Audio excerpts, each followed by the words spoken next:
What up, irie-fan-geek here. I'm going to do a quick little video because I'm holding my phone here.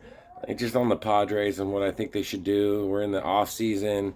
Spring training's right around the corner, about a month away almost. So, we got rid of Juan Soto. Sucks, but there's no way we're keeping him. The guy's going to want like 50 million a year.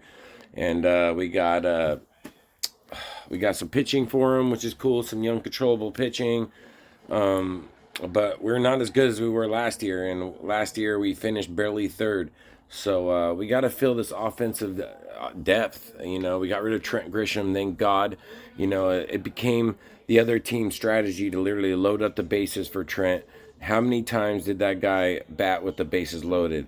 It was pathetic. He was mentally compromised as a Padre, and I don't care how good he does in another place. Like straight up, he was mentally compromised, and he had to go. So best of luck to him in wherever he does. Up in New York. Anyways, Cody Bellinger is out there. He's a wish list because he's a center fielder, a left-hander. He could first base. He could DH. It's everything we need in one player. So I can see why we could use his services. He costs too much though. The only chances of getting him is like a Trey Turner scenario. We offered Trey Turner more money, and he went up to Philadelphia for his wife because that's where they'd be more happy. It's closer to their home. So Bellinger lives out here in California, close to San Diego. It could be that's the only chance I see us getting him. If we get Cody Bellinger, I'm thinking his wife. But my realistic picks, if we don't get Cody Bellinger, is Jock Peterson because he's a left-hander, and C.J. Cron, he's a right-hander. But the reason why I picked them is because budget. We don't have a huge budget. We got about like they said like 21 million to spend. So like my reasons behind those two players is Jock Peterson could play left field. He can left-hand DH on the days he's tired. And CJ Cron could play first base and right-hand DH when Manny goes back to third. Manny's going to start the year in the DH probably up to mid-April, till he's able to go back to third base.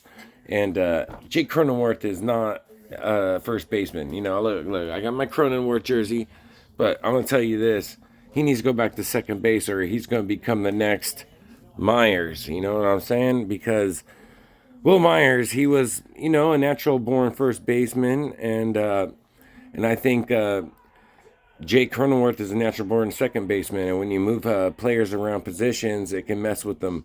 It can mess with them at the plate. I really wonder what Myers career would have looked like if they would never picked up Eric Hosmer and just left him at first base. He would have probably got a little thicker. He would have hit more bombs. He would have got hurt less. That's a fact because the outfield messed up his legs. Anyways, I'm going off topic here. I'm just saying that we got to get Crony back to second base. You know what I'm saying? And just platoon him for 1 year until we lose our beloved Korean Prince Kim. Because there's no way I see us keeping him with the market going on right now. And if we trade him, I don't think we're going to get what we expect for 1 year of Kim. I think the Padres might just keep Kim for 1 more year. Market-wise, the Korean game, we're starting this season in Korea, and I think they make a lot of money in the media sense off of Kim. And I hope we can keep him, but I just don't see it. And then after this year's over, put Kim back to second base, and hopefully have someone like C.J. Cron at first, just like a more legit first baseman. And C.J. Cron, he devastates the Western Metal Building. He's only looking at like 5 million a year, so I think it's a good move. He's 33. People said that Justin Turner is an option, but that dude's like 39. He's going to look at more money than him. And C.J. Cron hit 100 RBIs the past 3 out of 4 seasons. Coors Field or not, that's pretty decent. And we got to look at gray names. C.J. Cron is a gray name. Jock Peterson's getting up there in age, but could still possibly hit 30 bombs if he has a good year.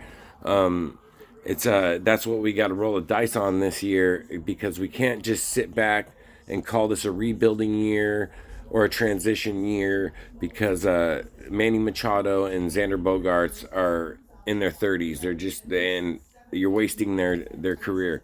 You gotta put a you gotta fill these holes with cheap options that could possibly have a bounce back. And then you need some veterans off the bench. Guys that will take those minor league contracts and get that tryout, like Profar and Myers, that are looking to rebuild their market. I'll bring in Profar and Myers on minor league deals. And between those two players, they can come off the bench and play any position on the diamond. Myers will even pitch for you. You know what I'm saying? You old school fans know those times when Myers had to come up on the mound. Those are not good games. But anyways, you gotta get a couple of bench pieces that have experience. You don't want these young rookies like Batten, or even if they bring up Jackson Merrill or someone, is in that clutch moment where it's like 2 outs, runner on third. They bring in a pitch hitter and it's a prospect. You got to have those vets off the bench, and just to give some hope. But yeah, that's gonna do it for this video. I'm sick of holding my phone. Y'all have a blessed day. Go Padres.